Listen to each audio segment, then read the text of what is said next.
पुस्तक का नाम योग चिकित्सा संदर्शिका, लेखक डॉक्टर प्रणव पंड्या। ऑडियो 5।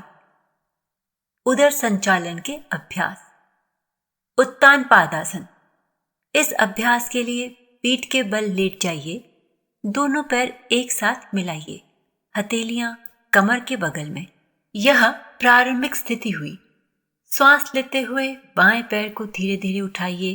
श्वास प्रश्वास के साथ 3-3 बार दोनों तरफ से। पूरी सक्रियता, पूरी सजगता के साथ घुटने के आसपास जांघ, पिंडली की मांसपेशियों में खिंचाव अनुभव कीजिए। फिर थोड़ी देर का विश्राम कीजिए। शवासन में लेटिए, दोनों हाथ बगल में, हथेलियां आसमान की ओर खुली हुई। रीढ़ की हड्डी, सिर और गर्दन एक सीध में। अभ्यास के प्रभाव को महसूस कीजिए। जांघ, घुटना, कमर, टखना आदि सभी अंगों में बेहतर प्राण का संचार अनुभव कीजिए। अगला अभ्यास पाद चक्रासन। पहले की तरह घुटने को सीधा रखते हुए गोल गोल घुमाइए। श्वास लेते हुए ऊपर की तरफ, श्वास छोड़ते हुए नीचे की तरफ। लंबा छोटा सा घेरा बनाइए। धीरे धीरे 3-3 बार क्लॉकवाइज और एंटी क्लॉकवाइज। जांघ और पिंडली की मांसपेशियों में बेहतर रक्त का प्रवाह। टखने व कमर में हल्की पीड़ा महसूस कीजिए।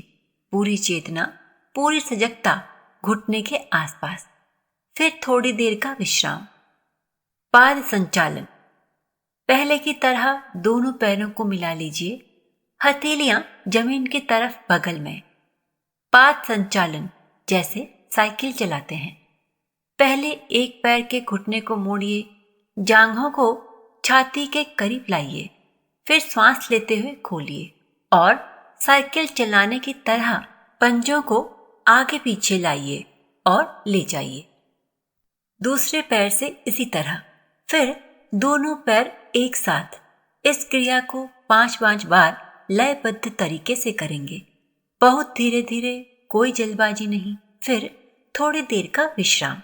शवासन की स्थिति में उदर क्षेत्र, छाती के क्षेत्र में जो दबाव दिया गया है, जो दर्द पैदा किया गया है, सारी सजगता, सारी चेतना अभ्यास के प्रभाव पर ले जाइए। ये अभ्यास उदर विकारों को दूर करने में लाभदायक है। अगला अभ्यास पवन मुक्तासन। दोनों घुटनों को मोड़िए। दोनों घुटनों के बाहर हथेलियों को फंसा लीजिए। श्वास भरिए और श्वास छोड़ते हुए नाक को घुटने से लगाने का प्रयास कीजिए। इस क्रिया को 3 से 4 बार अपनी श्वास और समय के मुताबिक करें। फिर थोड़ी देर का विश्राम शवासन में करेंगे। अगला अभ्यास उदराकर्षण। दोनों हथेलियों की अंगुलियों को आपस में फंसाइए। सिर के नीचे रखिए। दोनों घुटनों को मोड़कर सीने के पास रखिए। अब सर बाईं ओर, घुटने दाईं ओर मोड़िए। रीढ़ की हड्डियों में ऐंठन दीजिए। फिर विपरीत दिशा में सर दाईं और घुटने बाईं तरफ रीढ़ की हड्डियों में मसाज दीजिए। इससे पैनक्रियास आदि ग्रंथियां सक्रिय होती हैं। इंसुलिन का सिक्रेशन बेहतर होता है। कब्ज और गैस दूर होती है। शक्तिबंध के अभ्यास। चक्की चालन। दोनों पैरों को फैलाकर बैठिए। हथेलियों को आपस में फंसाकर आगे की तरफ रखिए। कोहनी सीधी, जैसा कि इस अभ्यास के नाम से ही विदित है। चक्की चलासन चक्की की तरह चलाना है। यह महसूस करते हुए कि हमारे हाथ में बहुत भारी वजन है और उसे हम धकेल रहे हैं। इसी भावना के साथ कमर से आगे पीछे होइए। श्वास छोड़ते हुए आगे की तरफ और श्वास लेते हुए अपनी तरफ गोल गोल घुमाइए। जांघ और पिंडली की मांसपेशियों में खिंचाव महसूस कीजिए। हल्की पीड़ा बाहों में उत्पन्न की जा रही है। उनके प्रति सजग होइए। अभ्यास के प्रभाव को ऑब्जर्व कीजिए। अभ्यास के दौरान कोहनी सीधी रहेगी। अगला अभ्यास नौका चलासन। दोनों पैरों को मिला लीजिए। हाथों को कमर की बगल में रखें। और अभ्यास कुछ ऐसे कीजिए जैसे नौका चलाते हैं। कमर से ऊपर का भाग श्वास छोड़ते हुए आगे की तरफ भुजाओं सहित ले जाइए और श्वास लेते हुए अपनी तरफ वापस आइए। श्वास छोड़ते हुए आगे और श्वास लेते हुए पीछे की तरफ वापस आइए, जैसे नौका का चप्पू अपने हाथ में है और आप नाव खेल रहे हैं। श्वास प्रश्वास के तालमेल के साथ इस अभ्यास को करें, फिर थोड़ी देर का विश्राम करें। अगला अभ्यास रज्जुकर्षण आसन। रज्जुकर्षण अर्थात रस्सी से पानी खींचना। जैसे कुएं से पानी निकालते समय रस्सी को खींचते हैं, उसी तरह से ध्यान करते हुए श्वास लेते हुए एक हाथ ऊपर ले जाएं और श्वास छोड़ते समय बलपूर्वक मुट्ठी बांधकर नीचे की तरफ खींचिए। दोनों हाथों से बारी बारी से करें। बाहों में, कंधे में, रीढ़ की हड्डी में बेहतर प्राण का संचार, बेहतर रक्त का प्रवाह अनुभव कीजिए। अगला अभ्यास कष्ट तक्षण आसन। यह अभ्यास तनाव और तनाव जनित रोगों के लिए काफी असरकारक है। साथ ही अवसाद के रोगियों के लिए असरकारक है। जो घबराते या तब्बू किस्म के हैं, उन्हें यह अभ्यास सक्रियता के साथ करना चाहिए। पैर के पंजों के बल उकड़ू बैठिए। दोनों पंजों के बीच थोड़ी दूरी, दोनों हाथ की हथेलियों को आपस में फंसाकर हथेलियों को ऊपर ले जाइए, यह अनुभव करते हुए कि हम कुल्हाड़ी चला रहे हैं। हाथ ऊपर ले जाकर हाथ ध्वनि के साथ नीचे लाइए। श्वास छोड़ते हुए अंदर के सारे आक्रोश बाहर निकल रही है।